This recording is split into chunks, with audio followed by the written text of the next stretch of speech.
রামু নয়ন রাম। আমি প্রথমে আমার ঠাকুরকে জানাই আমার প্রণাম এবং আপনাদের সকলকে জানাই বৈদিক অভিনন্দন। রামু নয়ন রাম এই বলে আমি আজকের তত্ত্ব আলোচনা শুরু করছি। বিশ্বের সমস্ত গ্রহগুলোর সবটার সঙ্গে সকলের যোগাযোগ আছে। শুধু গ্রহের নয়, সমস্ত জীবের ওপর তাদের প্রভাব বিস্তার করা আছে। সুতরাং যোগাযোগ সূত্র একটাই, সাধনা করলে, মনন করলে মনের এমন গুণ যা চিন্তা করা যায় সেটা নিকটে আসে।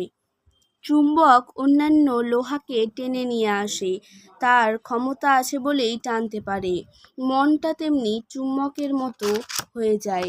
বিষয়বস্তুগুলো এমনভাবে যোগাযোগে আছে, মনের প্রবল ধ্যান বা সূত্র ধরে যে যোগাভ্যাস, মনের সঞ্চালনে যে মনকে বলীয়ান করে নেওয়া হচ্ছে, যেগুলো টেনে আনে তারা টানার জন্য অপেক্ষা করে আছে। মনটা হচ্ছে এমন বস্তু যা অন্যান্য বস্তুকে টেনে আনতে পারে। মনের টানার ক্ষমতা জগতের টানার ক্ষমতা থেকে এসেছে। মন যে একটা নতুন করে টানবে তা নয়, যেটা আছে তাকেই বাড়িয়ে তোলা মাত্র। ধ্যান, যোগ যা কিছু করছো টেনে আনার ক্ষমতা বাড়াবার জন্যই করছো। বস্তুর ভেতর যে অন্তর্যামিত্ব, সর্বজ্ঞত, আনুষঙ্গিক যেসব ক্ষমতার বিকাশ দেখা যায় তা সেই বস্তুরই। মনটা এমন একটা জিনিস যা অনন্ত জগতের মনের সাথে যুক্ত। এই সূর্যের মতো অগণিত সূর্য আছে, পৃথিবীর মতো অনেক আছে, তার মধ্যে তোমাদের মতো অনেক আছে, ঘর সংসার নিয়ে আছে।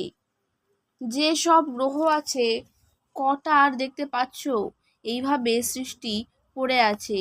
প্রত্যেকটি জীবের সাথে অনন্ত জীবের যে যোগাযোগ আছে সেই সূত্র থেকেই এই সূত্র। যারা মহান, যারা কাজ করে আসছেন সেই বুঝটা নিয়ে তারা দেহের মধ্যে বিরাট শক্তি সৃষ্টি করেছেন। এই বিরাট শক্তি দেহের ভেতর সঞ্চার হয়ে যায়। এক সাগর থেকে নদী, নালা, খালবিল কত কি, সমস্ত জীবের ভেতর এমন ব্যক্তি থাকে যাদের টেনে আনবার ক্ষমতা আছে। 1, 2, 3 যদি থাকে তাহলে আরও থাকবে। একটা ক্ষমতা যদি থাকে আরও অনন্ত শক্তি আপনি আসতে থাকে। সুতরাং পিপীলিকা বলো, মশা বলো, প্রত্যেকের ভেতর টেনে নেবার ক্ষমতা থেকে যাচ্ছে। এগুলো কেন থাকে?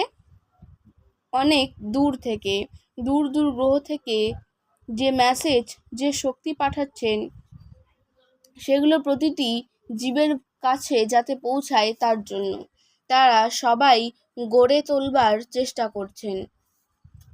আগ্নেয়গিরির ভেতর দেখতে গেলে আগুন জ্বলছে, যখন বেরিয়ে আসে ভীষণ ব্যাপার। সূর্যের ভেতরেও তেমনি টকবক করছে। একদিন দেখবে সূর্য খণ্ড খণ্ড হতে হতে ঠান্ডা হয়ে গেছে। এই টকবক করছে ওই থেকে পৃথিবীও একদিন টকবক করছিল। মানুষের ভেতরেও তেমনি জ্বলছে। পৃথিবীর মধ্যে স্তর আছে। পৃথিবীতে শীত আছে, গ্রীষ্ম আছে, কোথাও শীত, কোথাও গ্রীষ্ম, নানা জায়গায় নানা অবস্থা। আমরা যদি মনে করি কোনো জায়গায় যাব, যেতে পারি। একই ব্যক্তি গরমের দেশে গেল, আবার বরফের দেশেও গেল। আরামের বোধ শক্তি আছে। সুতরাং বোধ শক্তি যখন আছে তখন তার শেষ নেই। এই পৃথিবীতে কি পাচ্ছি? রোগ, শোক, ক্রোধ, দুঃখ, আঘাত, প্রতিঘাত। সবাই আমরা একই পথের পথিক। সাপ, পশু, পাখি, বিড়াল কারো নিস্তার নেই। সবার বেলায় একই রকম। শিশু আস্তে আস্তে বৃদ্ধ হয়ে যাচ্ছে। এই পৃথিবীতে দুঃখ, আঘাত, প্রতিঘাতের মতো সুখ শান্তি চাই, এর কথাও আছে। যা কিছু করি সুখে থাকার জন্য করি। একটু সুখে থাকার জন্য জায়গা কিনি, জমি কিনি, এর জন্য আমরা কত কিছু করতে পারি তা বলে শেষ করা যায় না। কিন্তু এই সুখ প্রলাপের সুখ।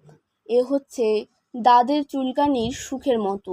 রাত্রে দাদের যখন চুলকানি ওঠে তখন প্রাণপণ চুলকাতে থাকে, তখন মনে করে এতেই পরম সুখ। কিন্তু চুলকানোর ফলে এই শরীর থেকে যখন লবণাক্ত রস বার হয়, জ্বলতে থাকে, তখন ছটফট করতে থাকে। বলে না চুলকালেই পারতাম। এখানে যেখানেই সুখ বলে যাচ্ছি সেখানেই দুঃখ। একটা ছেলে পট করে মরে গেল, সবাই বুঝালো একটা গেল তো কি হয়েছে, আর একজন তো আছেই। এই আশাতে আবার চলল, এই আশা আর ছাড়ছি না। আমরা চলার পথে কি করছি, ঘর করছি, জামা কাপড় কত কি। যে যাই করুক প্রত্যেকেই মনে করছে একটু শান্তিতে থাকতে পারবো। শান্তি কথাটা দেহের সমস্ত অণুপরমাণুর ভেতর আছে, এর ভেতর দিয়ে অনন্ত মহাশক্তির সুর ফুটে বার হচ্ছে। বাবা আর ছেলে জলে পড়ে গেল। ছেলে তো বাবাকে চেপে ধরেছে বাঁচবে বলে, কিন্তু যত চেপে ধরে বাবা আর পারে না, ডুবতে থাকে। শেষে দুজনেই শেষ হয়ে যায়। আমরা সুখ চাই, শান্তি চাই, করছি কিন্তু চেয়েই চলে যাচ্ছি, পাচ্ছি আর না। না পেলেও অনন্ত আশাটা এই ইন্দ্রিয়ের ভেতর দিয়ে পাবার চেষ্টা করছি, কিন্তু পাচ্ছি না, হচ্ছে না। এটা হচ্ছে চুলকানির সুখ। নিমন্ত্রণ খেতে গিয়ে খেয়ে আর খেতে ইচ্ছা করে না, রসগোল্লার গন্ধ সহ্য হয় না। রসগোল্লা দেখলে বমি এসে পড়ে, কিন্তু পরের দিনই আবার খেতে চাই। এই যে ক্ষণিকের বিদেশ, মুহূর্তের জন্য এই বিদেশের ভাব আসে, কিন্তু আবার মিলিয়ে যায়। এক্ষুনি ভাবলাম আর দেখতে পর্যন্ত ইচ্ছে করে না, কিন্তু আবার খিদে পেয়ে যায়। যতই ভরা আর হয়ে ওঠে না। তৃপ্তি কথাটা যখন থেকেই যাচ্ছে, কোনো কিছু দিয়ে যখন পূরণ করা যাচ্ছে না, তখন খুঁজে দেখতে গেলে দেখবে কোনো কিছুতেই তৃপ্তি নেই। পাঁঠার মাংস খাই, দেখতে গেলে মনে হয় সবটাই ফেলে দেব। যদি কাউকে বলো পাঁঠা খান, আচ্ছা পাঁঠার শ্লেষ্মা খাবেন, বকে উঠবে। তাহলে পাঁঠার কৃমি, তাতেও ওই একই অবস্থা। যে খোল খেয়ে পাঁঠার মাংস, সেই খোল খান, সেই খোল দিলেও ছি ছি করবে। পাঁঠার চামড়া খাবেন না, লোম খাবেন না, শ্লেষ্মা খাবেন না, খোল খাবেন না, তো খাবেন কি? সেটা বলতে গেলে হেই হেই বলা ছাড়া বলার কিছুই থাকে না। সংসারে এত ঝগড়া শুধু কাম আর টাকা নিয়ে। ওর কাছে ভগবান টগবান ছুটে যায়। এ দেশের ভগবান আছে ফসকা গিটের মধ্যে, ভাষা আছে কিন্তু তার মধ্যে আছে শান্তি খোঁজার কথা। কত কথাবার্তা আছে কিন্তু ওই শান্তি চাই। চামড়ার ওপরটা দেখতে ভালো, কিন্তু সেটা সরিয়ে দিলে কেউ থাকে না। প্রেম যা করছে সব চামড়ার উপরে। বিশ্বের সবচেয়ে সুন্দরীর চামড়া বাদ দিলে সব নাকে কাপড় দিয়ে দৌড়াবে। মহাসুন্দরীর কাশ, থুতু, বিষ্ঠা, হাড়, মাংস কিছুই তো ভালোবাসে না। তবে প্রেমটা কোথায়? চামড়ার ওপরে না ভেতরে? তবে এটা কি সেলাই করা ভালোবাসা? মহাসুন্দরীর মাংস যদি ভালো করে রান্না করে 50টা বাটি সাজিয়ে দাও, দৌড়ে পালাবে।